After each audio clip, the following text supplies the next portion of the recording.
যখন যুদ্ধাপরাধী নিজামী সাইদি সাকা চৌধুরীর বিচারের দাবিতে রাজপথে নেমে এসেছে, প্রতিবাদ করেছে, আমাদের ভাই আরিফ রাহেমদি জীবন দিয়েছে, এরা সোহরাওয়ার্দী উদ্যানে বসে খালেদারা নিজামী সাইদের মুক্তির জন্য সোহরাওয়ার্দী উদ্যানে নির্লজ্জ উদ্ধত্ত দেখেছে। এবং গতকালকেও আমরা দেখেছি যে ঠিক একই রকম ভাবে সোহরাওয়ার্দী উদ্যানে আবারও এরা ঐক্যবদ্ধ হওয়ার চেষ্টা করছে।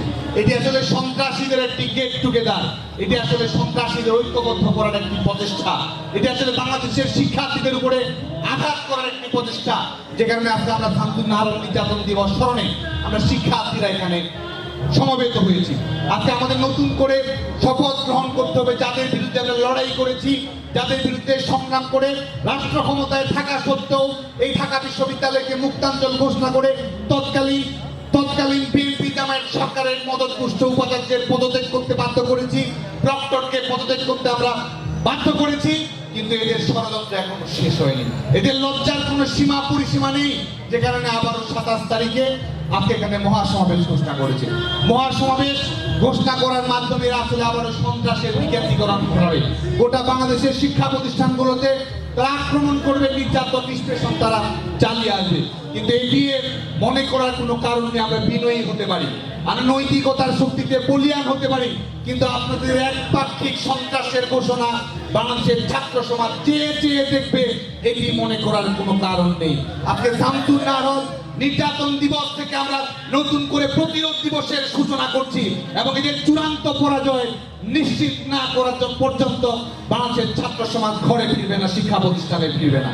আজকে আমরা এই নির্যাতন দিবসের মধ্য দিয়ে বাংলাদেশের সকল শিক্ষা প্রতিষ্ঠানে অধ্যয়নরত ছাত্রলীগের নেতাকর্মী, সাধারণ শিক্ষার্থীদের প্রতি আমাদের উদাত্ত আহ্বান জানাচ্ছি যে রাজপথে এই ষড়যন্ত্রকারী শক্তিকে উদ্ধত্ত দেখানোর চেষ্টা করছে।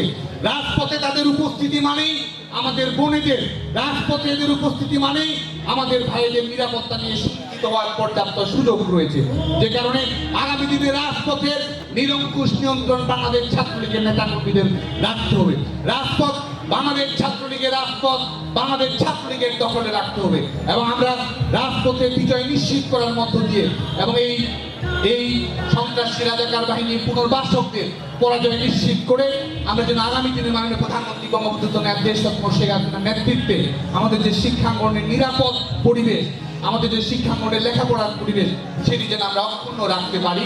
অনেকবার আক্রমণের শিকার হয়েছে, বিশেষ করে জাতির পিতা বঙ্গবন্ধু শেখ মুজিবুর রহমানের হত্যাকাণ্ডের পরে 1975 সালের 15ই আগস্টের পরে 50 বার, কমপক্ষে 50 বার সামরিক স্বৈরাচার জিয়া, সামরিক স্বৈরাচার এরশাদ এবং নির্বাচিত স্বৈরাচার খালেদা জিয়ার সময়ে মোট 50 বার এই জগন্নাথ হল আক্রমণের শিকার হয়েছে।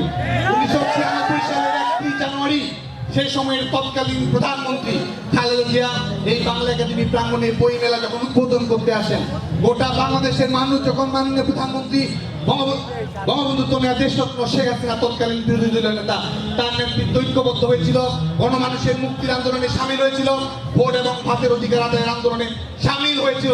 সে সময় এই ক্যাম্পাসে ছাত্রলীগ আজকে ছাত্রলীগ যে রাজনৈতিক সংগঠনের আদর্শে বিশ্বাস করে, বাংলাদেশ আওয়ামী লীগ সেদিন রাষ্ট্র ক্ষমতায় আসীন ছিল না, কিন্তু তারপরও নৈতিকতার শক্তিতে বলিয়ান হয়ে, সাধারণ শিক্ষার্থীদের ভালোবাসায় বলিয়ান হয়ে সেদিন বাংলাদেশ ছাত্রলীগ সাধারণ শিক্ষার্থীদের সাথে নিয়ে খালেদা জিয়ার ক্যাম্পাসে আক্রমণ প্রতিহত করার জন্য আমরা ঐক্যবদ্ধ হয়েছিলাম।